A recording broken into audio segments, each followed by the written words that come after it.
오늘 하나님 주신 말씀 사도행전 4장 11절로 22절 보겠습니다.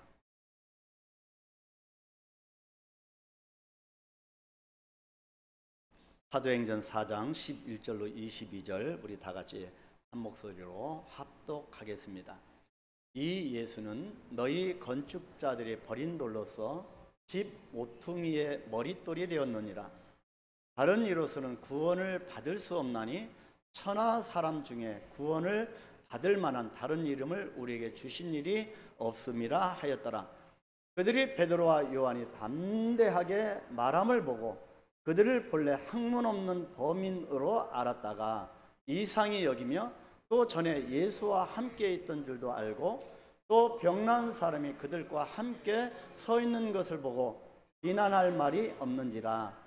명하여 공회에서 나가라 하고 서로 의논하여 이르되 이 사람들을 어떻게 할까? 그들로 말미암아 유명한 표적 나타난 것이 예루살렘에 사는 모든 사람에게 알려졌으니 우리도 부인할 수 없는지라. 이것이 민간에 더 퍼지지 못하게 그들을 위협하여 이후에는 이 이름으로 아무에게도 말하지 말게 하자 하고 그들을 불러 경고하여 도무지 예수의 이름으로 말하지도 말고 가르치지도 말라 하니 베드로와 요한이 대답하여 이르되 하나님 앞에서 너희의 말을 듣는 것이 하나님의 말씀을 듣는 것보다 옳은가 판단하라.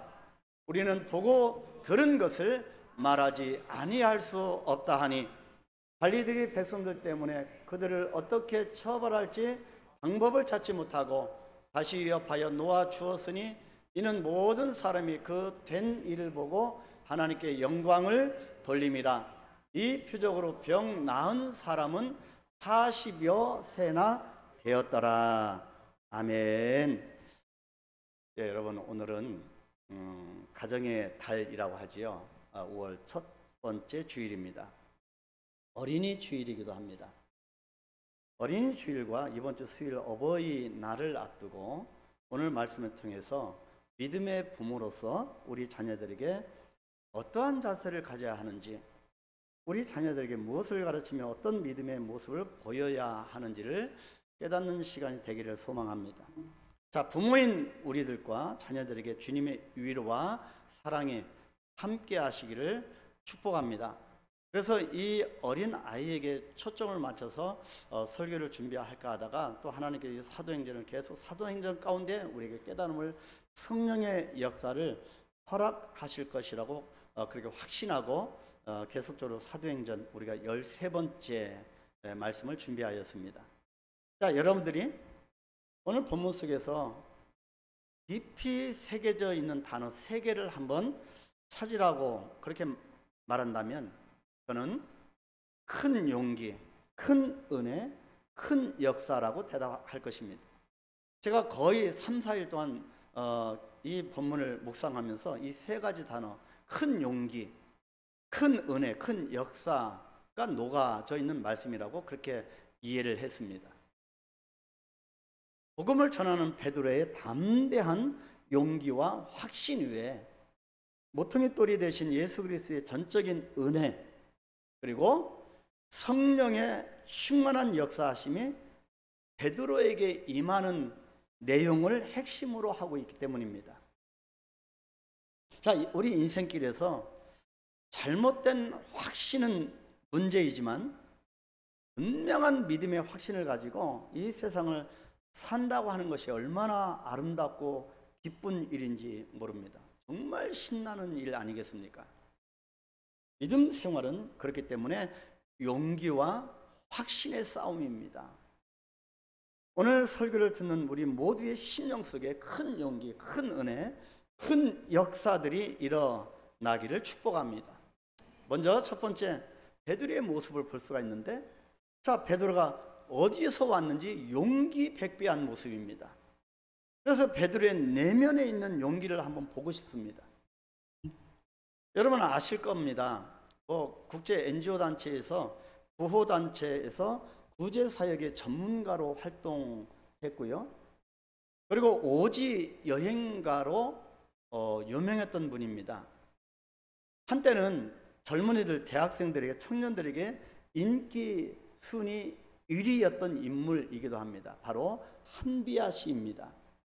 여러분, 한비아 씨는 이 국제 NGO 단체로 활동하면서 전 세계 안 가는 데 없이 오지를 다 다녔던 분인데, 그래서 이분의 이야기가 실린 책이, 그래서 이분이 한비아 씨가 쓴 책이 있는데 바로 이 책 제목이 1g의 용기입니다.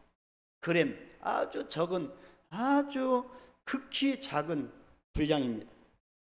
이 1g의 용기라고는 책을 썼는데, 이 책의 소 제목은 앞으로 한 발짝 내딛게 하는 용기였습니다. 앞으로 미래를 향하여 한 발짝 내딛는 용기라는 겁니다. 그래서 이 책의 후반부에 보면 자신의 신앙생활을 이야기하면서 믿음이 자신의 삶을 어떻게 움직이도록 만들어졌는지를 밝혔습니다. 그리고 이 한비아 씨가 마지막 프롤로그에서 이렇게 말했습니다. 그럼에도 불구하고 나는 용기를 내어 한 발짝 내딛기로 했다. 길이 있어서 한 발짝 내딛는 게 아니라 한 발짝 내디뎌야 비로소 길이 열린다고 하는 걸 잘 알기 때문이다. 만약 여러분도 꼭 하고는 싶지만 이런저런 이유로 망설이는 일이 있다면 두 눈 질끈 감고 되는 쪽으로 딱 한 발짝만 내디뎌 보기를 바란다. 그 용기 내가 보태드리고 싶다. 1g이면 충분하다. 그렇게 이 책에서 기록하고 있습니다. 여러분, 1g의 용기만 더해져도 우리 인생은 달라진다라고 하는 뜻으로 저는 이해를 했습니다. 나 스스로가 언어나 이 태도, 행동, 습관 등에 있어서 자신을 스스로 고립시키고 또 누군가를 원망하고 자꾸 불특정 다수를 향하여 원망합니다. 그리고 주인의식도, 자기 삶의 주인의식도 없고 항상 현실 도피하고 회피하는 식으로 살아갈 때 오는, 그럴 때 오는, 찾아오는 가장 큰 손해가 무엇일까요, 여러분? 바로 용기의 상실입니다. 자꾸 용기가, 자신감이 떨어집니다. 예수 그리스도를 믿는 분들도 확신이 안 서서 자꾸 용기가 떨어집니다. 그래서 우리가 하나님께 자꾸 멀어가고 자꾸 뭔가 뒤섞여지면 자꾸 용기의 상실을 맞닥뜨리게 됩니다. 그런데요, 오늘 이 본문을 읽고 또 읽어보니 오늘 본문에서 베드로는 누가 뭐라고 해도 분명한 용기와 확신이 있었습니다. 그것이 본문 11절 12절 말씀입니다. 이 예수는 너희 건축자들이 버린 돌로서 집 모퉁이의 머릿돌이 되었느니라. 다른 이로서는 구원을 받을 수 없나니 천하 사람 중에 구원을 받을 만한 다른 이름을 우리에게 주신 일이 없습니다. 여러분이 이 얘기를 누구에게 하는 겁니까? 그 시대에 대단한 종교 지도자들 앞에서 지금 용기 있게 말을 하는 겁니다. 분명한 확신 가운데 지금 베드로가 담대하고 용기 있게 복음을 전하고 있는 겁니다. 그런데 사실은 이 말을 베드로가 한 말이라고 상상을 할 수 없습니다. 왜냐하면 우리가 사복음서에서 만나본 이 베드로의 모습과 지금 사도행전에서 만나는 베드로가 너무나 다른 모습이기 때문입니다. 이 얘기를 어떻게 베드로가 그 엄미한 그 종교 지도자들 앞에서 생명의 위협이 올 수도 있는데 어떻게 이런 말을 했을까? 베드로가 한 말이 정말일까? 상상할 수 없는 그런 모습입니다. 베드로의 인간적인 성품과 기질로 봤을 때 이런 말을 할 수 있는 사람이 아니기 때문입니다. 베드로가 어떤 사람이었습니까? 베드로의 모습에서 우리의 모습이 보여지지 않습니까? 예수님께서 십자가 지시가 이제 붙잡히신 날, 그 재판정 뜰에 있었습니다. 예수를 멀리 떠나서 도망갈 수도 없고 어정쩡하게 그 재판정 뜰에 있었습니다. 자, 얼굴도 자세히 볼 수 없는 캄캄한 한밤중이었습니다. 그 한밤중에 모닥불로 인해서 사람들이 피워놓은 모닥불로 인해서 베드로 자신의 얼굴이 드러나게 되자 사람이 알아본 겁니다. 한 비자가, 한 여종이, 한 어린 문지기가 알아본 겁니다. 그래서 어린 문지기가 뭐라고 합니까? 너도 그 당이라. 너도 예수와 함께 있었다. 그렇게 알아보니 베드로가 뭐라고 합니까? 자기 스승을 3년 동안 따라다니고 배웠던 예수 그리스도를 3번씩이나 부인하고 심지어 저주까지 하였습니다. 그래서 그 자리를 결국 도망쳤던 사람이었습니다. 그랬던 베드로가 자기 얼굴이 안 보여지는 깜깜한 밤중이 아니라 지금 대낮에, 그것도 대제사장과 율법학자들과 사내들인의 모든 사람들이 바로 눈앞에 있는 데서 예수 그리스도를 전하고 있는 겁니다. 그 모습이 상상되십니까? 이 예수 외에는 구원받을 길을 주신 적이 없다.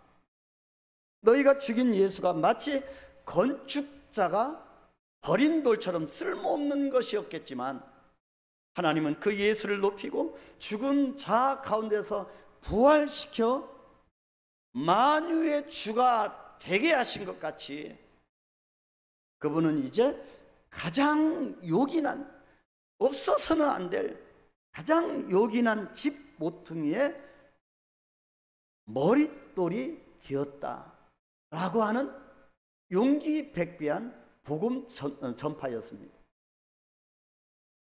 그래서 우리는 이 어떻게 베드로가 복음서에서 나타났던 베드로와 사도행전을 건너오면서 이 베드로가 어떻게 이렇게 다른 사람이 되었을까? 그래서 우리는 여기서 성경의 원칙 하나를 발견할 수 있습니다. 인간은, 저와 여러분은 어떤 경우에도 자신을 위해서든 타인을 위해서든 인간을 위한 주춧돌이 결코 될 수 없다는 것입니다. 인간의 그 어떠한 사상이나 철학도 인생이라고 하는 이 집 모퉁이의 머릿돌이 될 수 없다고 하는 사실입니다. 이런 의미에서 우리는 우리 자신에게 물어봐야 합니다.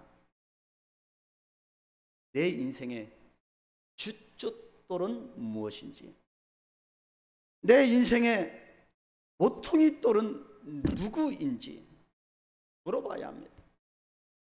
바로 이것이 쉽게 말하면 내 인생의 주인은 누구이냐 아니겠습니까? 내 주인을 누구로 영접하느냐 아니겠습니까? 우리 인간은 그 누구도 인생의 주춧돌이 될 수 없습니다. 자, 베드로와 요한의 담대하고 용기 있는 이 외침에 모든 사람들이 어떤 현상이 나타났습니까? 이상히 여겼다. 여기서 이상히 여겼다라는 것은 원어에 보면 신경을 받고 놀랐다, 그 뜻입니다. 자, 그들은 본래 배운 것이 없는 그저 평범한 사람들이었기 때문입니다.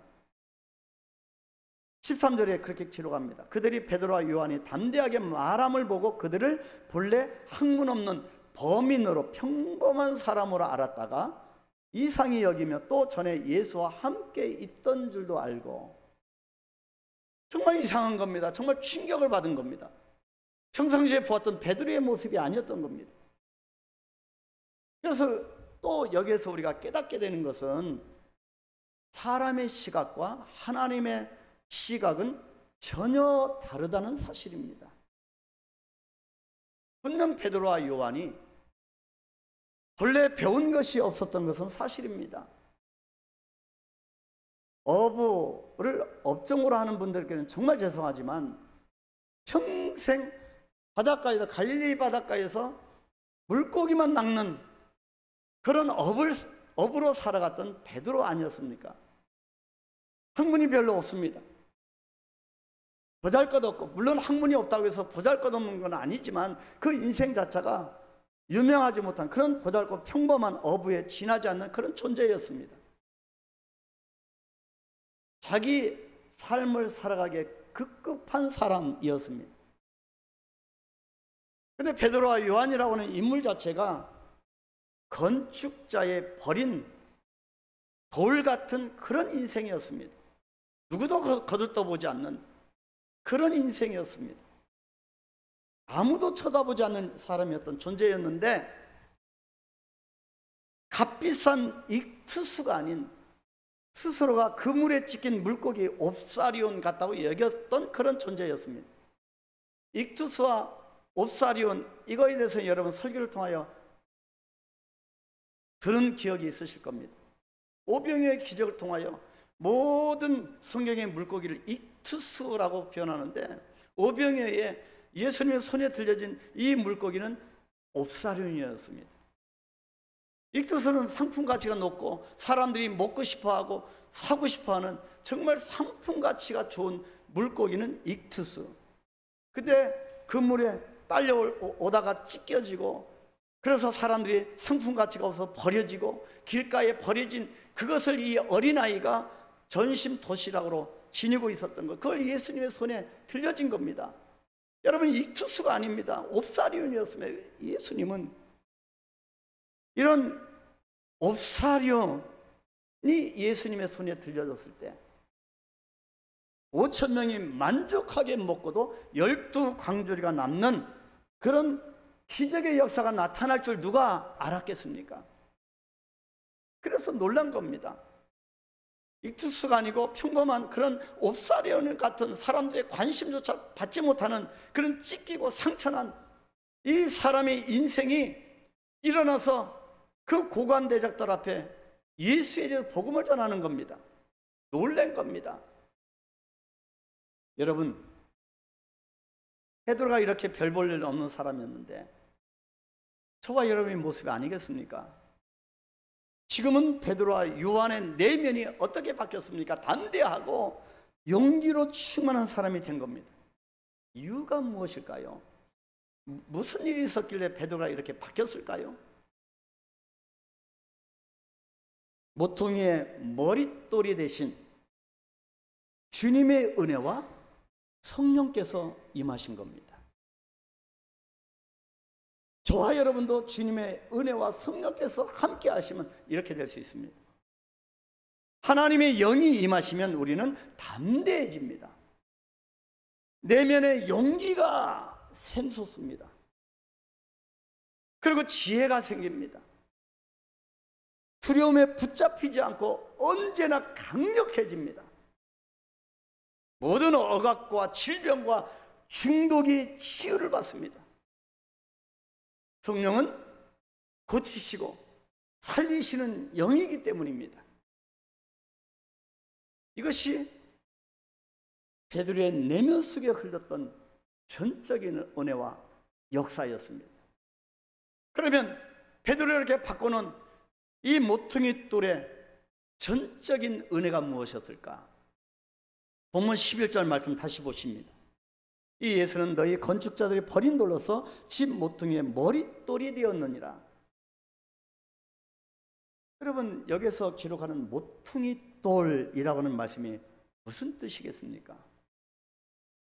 모퉁이 돌이 무엇입니까? 베드로가 인용한 이 말씀은 구약 시편 118편에 나옵니다. 118편은 다윗이 지은 시입니다. 근데요, 이 모퉁이 돌, 이 다윗이 졌는데 언제 지었을까요? 다윗은 자기를 시기해서 자신을 죽이려고 혈안이 되어 있는 사울 왕의 칼날을 피해서 장시간 도망다니고 피신다니는 야인의 삶을 살아야만 했습니다. 그 인생 자체가 성경에 보니 다윗을 보니까 정말 처참한 인생입니다. 그런데 마침내 다윗을 없애려고 하던 사울 왕이 죽게 됩니다. 그래서 다윗이 왕 위에 오르자 다윗은 시편 118편을 지었던 겁니다. 그래서 22절, 23절에서 하나님을 이렇게 찬양했습니다.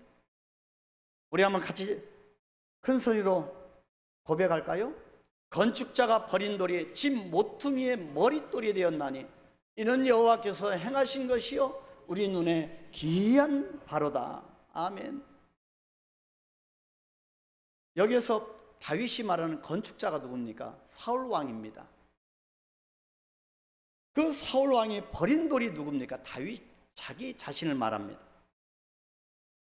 사울 왕은 자기를 이스라엘의 건축자로 그렇게 여긴 겁니다. 마음대로 했습니다. 그래서 다윗을 죽이려고 장장 특공대를 조직을, 암살 특공대 아니겠습니까? 3,000명을 조직을 해서 온 이스라엘을 이 다윗을 잡아 죽이려고 샅샅이 쓰셨습니다. 그런데 다윗을 쓸모없다고 없애려고 사울 왕은 그렇게 여겼는데, 그렇게 좀 등한시했던 사람은 사울 왕만이 아니었습니다. 다윗의 아버지 이새도 마찬가지라고 생각합니다. 오죽했으면 자기 집에 사무엘이 찾아옵니다. 기름 부어서 다음 이스라엘 왕으로 세울 자를 찾으려고 이새의 집에 왔는데, 아들 중에 왕을 보고 선택하려고 하는데, 그때 유독 아버지 이새가 다윗을 양을 치라고 들에 보내버렸습니다. 너는 전혀 그럴 사람이 아니라고 하는 거 아니겠습니까?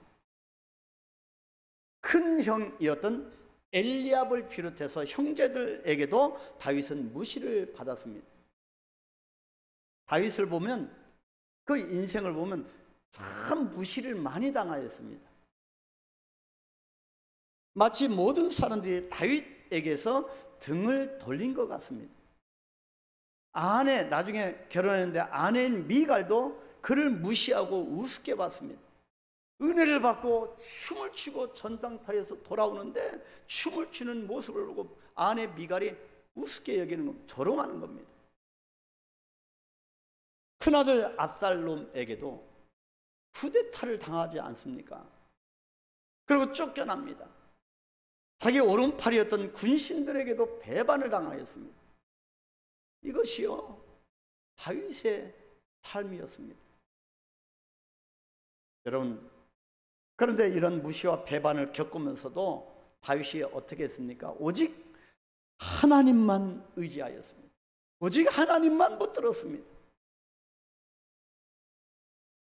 여러분, 배반당하고 상처받고 힘들고 고통 가운데 있을 때 눈물도 나지 않는 그 정말 힘듦 가운데 맛볼 때 여러분 어찌합니까? 다윗은 그때 하나님을 의지했더니 왕도, 자기 아버지도, 형제들도, 아내도, 자식들도 그렇게 쓸모없는 것처럼 등한시했던, 건축자가 쓸모없다고 버린 돌이었던 이 다윗을 하나님께서는 붙드시고 이스라엘의 주춧돌로 삼았다고 하는 것이 시편 고백입니다. 이것을 전적인 은혜라고 합니다. 완전히 다 버린 줄 알았는데 하나님이 붙드시고 세워주신, 이것이 전적인 은혜입니다. 모퉁이돌의 전적인 은혜는 아까 우리가 헌금 시간에 찬양했지요. 나 같은 죄인 살리신 주 은혜 놀라와. 나 같은, 그래서 어메이징 그레이스 아니겠습니까? 주 은혜 놀랍다라고 하는 고백으로 이어지게 되는 겁니다.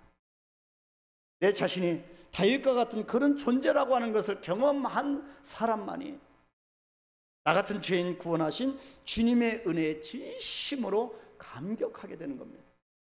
여러분, 예배 중에 감기가 없으십니까? 여러분, 예배하는데 하나님 앞에 내가 예배자로 섰다고 하는 감격이 없으십니까? 하나님과의 관계를 점검해 보셔야 합니다. 여러분 중에 조금이라도 다윗의 심정, 이 어떻게 험한 인생을 살았는지 다윗의 인생, 다윗의 심정이 이해가 되시는 분들은 지난 시간 동안 여러분도 똑같이 여러분들을 그렇게 힘들게 하고 아프게 만들었고 무시와 모멸 그리고 상처들이 여러분에게 있을 텐데 오히려 그런 것들이 인생의 걸림돌이 아니라 인생의 거침돌이 아니라 정말 내가 아프고 괴롭고 힘듦이 나의 인생의 거침돌이 아니라 오히려 하나님께로 더 가까이 가게 하고 다른 아파하는 사람들의 마음을 더 깊이 이해하게 만드는 디딤돌이 된다고 하는 이 은혜를 깨닫게 되기를 축복합니다. 많이 아플수록 하나님을 더 강하게 붙듭니다. 그래서 본문의 마지막 절인 21절은 이렇게 증언합니다. 왜 갑자기 이런 말씀을 기록했을까요? 이 표적으로 병 나은 사람은 40여 세나 되었더라. 잘 나가다가 왜 22절에서 이 사람의 나이에 대해서 언급하고 있을까요? 왜 그럴까요? 사도행전의 기자인 사도행전을 기록한 누가가 왜 어떤 이유로 어떤 의도로 이 사람의 나이를 거론하고 있는 걸까요? 표적으로 병 나은 사람 누굽니까? 안진뱅이 아니겠습니까? 나면서부터 일어나지 못하고 서지 못하는 사람, 나면서부터 일어나지 못하는 병자였습니다. 이 병자의 삶을 여러분 정말 뼈속 깊이 이해가 되십니까? 무려 40년 이상이라고 합니다. 무려 40년이 넘게 일어서 본 적이 없는 사람이라는 겁니다. 우리 동양적인 마인드로 동양에서도 40여 세라고 하는 나이는 부록의 나이, 그래서 유혹을 어느 정도 이겨낼 수 있는 나이라고 합니다. 유대 사회에서도 마찬가지입니다. 40이 넘었다고 하는 것은 그야말로 자신 스스로 서서 자신의 인생을 볼 줄 아는 나이로 여겨졌습니다. 그런데도 안진뱅이는 지금 나이가 40이 넘었는데도 자기 스스로 그 어떠한 것도 할 수 없는, 일어설 수 없는 영육간의 안진뱅이의 인생을 살고 있을 뿐입니다. 그것을 지금 누가가 기록하는 겁니다. 그래서 여기서 누가가 강조하고 싶은 말이 무엇이냐면 나이가 40이 넘었다고 할지라도, 우리가 나이가 60이 되고 70이 되고 80이 되었다 할지라도 이 사람의 인생의 주춧돌은 이 사람이 어떻게 살아왔다고요? 오직 자기 자신이었다고 하는 것입니다.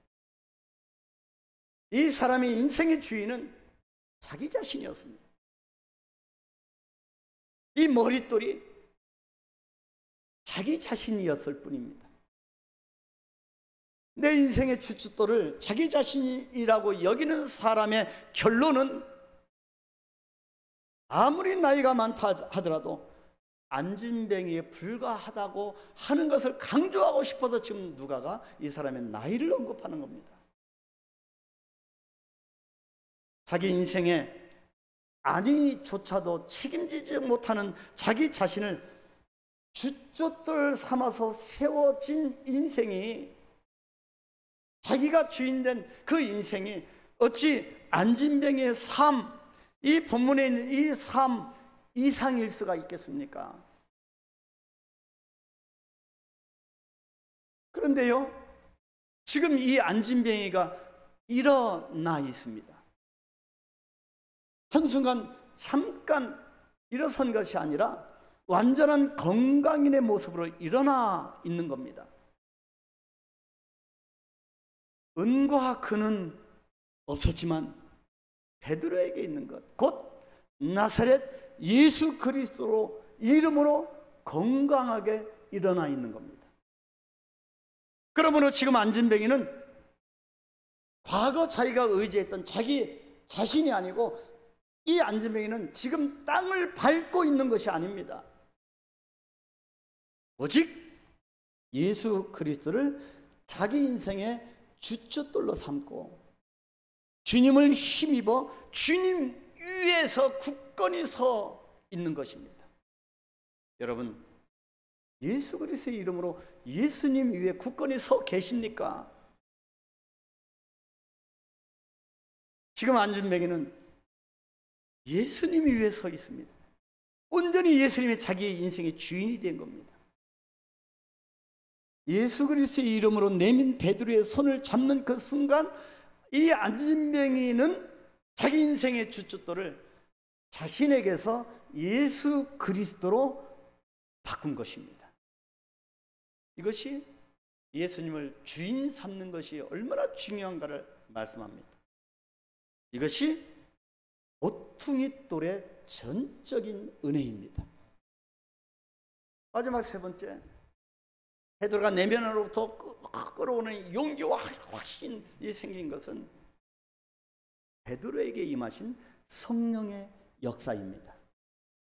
오직 자기 자신과 세상을 자기 인생의 주춧돌로 삼고 있던 종교 지도자들의 말과 태도에 대한 베드로와 요한의 반응이 어떻게 나타났습니까? 그것이 바로 오늘 본문 19절 20절입니다. 베드로와 요한이 대답하여 이르되 하나님 앞에서 너희의 말을 듣는 것이 하나님의 말씀을 듣는 것보다 옳은가 판단하라. 우리는 보고 들은 것을 말하지 아니할 수 없다. 정말 중요한 부분이죠. 우리는 보고 들은 것을 말하지 아니할 수 없다. 참 신앙은 눈으로 보는 것입니다. 참 신앙은 귀로 듣는 것입니다. 베드로는 지금 눈으로 보고 귀로 듣는 것을 말하지 아니할 수 없다고 말을 합니다. 여러분들의 눈이 열려지고 귀가 열려지기를 축복합니다. 우리는 보고 들은 것을 말하지 아니할 수 없고 말하는 것을 멈출 수도 없습니다. 우리는 기도하는 것을 멈출 수도 없고 바로 이것이 성령의 역사입니다. 성령님이 임하시면 이렇게 되는 겁니다. 바알과 아세라, 이 우상 선지자 350명과 싸운 사람이 누굽니까? 엘리야 아니겠습니까? 우리가 수요일날 기도자 학교에서 보았지 않습니까? 850명과 싸워서 엄청난 승리를 거둔 엘리야를 보십시오. 열왕기상 18장에는 엘리야가 갈멜산에서 하나님 앞에 기도하면서 승리하는 기록입니다. 근데 19장으로 다음 장 19장으로 넘어오니까 어떻게 됩니까? 19장 4절에 보니까 아합 왕을 피해가면서 로뎀나무 밑에 엎드려 죽기를 간하고 있습니다. 이게 맞는 모습입니까? 이해가 되십니까? 왜 그럴까? 이게 무슨 말일까? 우리도 은혜가 충만할 때는 뭐든 지 다 할 수 있을 것 같은데 갑자기 푹 꺼집니다. 왜 그럴까요? 바로 이것이 로뎀나무 아래에 있는 이것이 엘리야의 본 모습이었던 것입니다. 주춧돌이, 머릿돌이, 모퉁이돌이 예수 그리스도가 아니면 이렇게 된다는 겁니다. 엘리야가 제 정신이 들고 보니 성령의 역사로 승리하고 승리했는데 이제는 제 정신이 들고 보니 덜컥 겁이 났던 겁니다. 850명과 싸워 이긴 모습은 엘리야가 아니었던 겁니다. 하나님이 이기게 하신 겁니다. 엘리야에게 임하신 성령님의 역사 때문이었습니다. 여러분이 이 땅에 우리가 살아는 여기까지 달려오고 그래도 이렇게 살아오는 것은 우리 힘이 아니라는 겁니다. 하나님의 은혜입니다. 성령의 역사입니다. 오늘 본문에서 베드로에게 임한 성령님이 저와 여러분들에게도 임하게 되기를 축복합니다. 사랑하는 우리 성도 여러분, 우리는 전적으로 하나님의 은혜로 살아갑니다. 하나님의 은혜가 아닌 것이 없습니다. 오직 나된 것은 주님의 은혜입니다. 은혜가 떠나면 우리는 아무것도 아닙니다. 엘리야처럼 스스로 죽기를 구하는 자가 될 뿐입니다. 안진뱅이의 삶에 머무를 수밖에 없습니다. 나에게 모퉁이 돌의 전적인 은혜가 임하니, 나에게 성령의 강력한 역사가 임하니 예수 그리스도를 내 인생의 모퉁이 돌로 삼고 일어나게 된 것입니다. 그래서 우리는 베드로처럼 이제 내가 체험하고 내가 보고 내가 들은 것을 말하지 아니할 수가 없는 겁니다. 나사렛 예수 그리스도가 주 되심을 전하는 삶을 살아야 합니다. 그래서 어중간한 회색지대에서 빠져나와서 복음지대로 들어가서 예수님을 고백하고 선포해야 합니다. 모든 것이 예수 그리스도의 전적인 은혜이고 성령님의 역사하심을 우리는 말하지 아니할 수가 없습니다. 잠잠할 수가 없는 겁니다.